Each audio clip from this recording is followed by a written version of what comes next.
Hi guys, ito tayo ngayon. Bumalik si auntie ngayon. Natagpuan ko siya.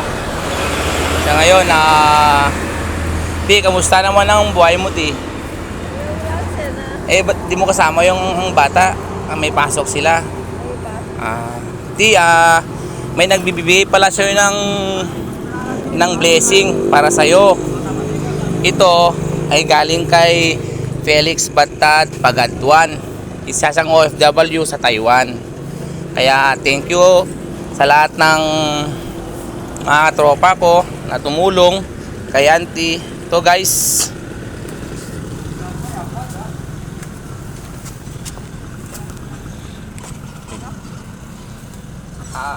Felix Batad, salamat sa tulong na binigay mo kay auntie.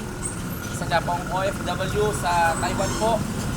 Yung binigay niyang blessing, iabot ko sa kanya kay auntie.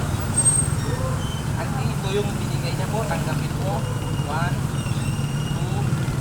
3, 4. Kaya po si Felix Batad, isa sa OFW sa Taiwan. Kaya, Ti, pa-thank you kay Felix Batad po. Thank you, sir.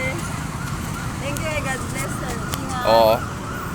Boss Felix Batad, approve na po. Kaya auntie, siya po ay nangangalakal, tulong ko laban sa buhay. Kaya auntie, thank you. Sir, sana Pasalamatan tayo kay God at andyan siya. Laban lang hanggang kaya. Thank you auntie, ingat po auntie. Hindi kasama po yung mga bata kasi nasa eskwelahan po. Auntie, tulong po para sa iyo auntie. Sige di, salamat po auntie. Hanggang dito na lang po. God kaya, lumaban.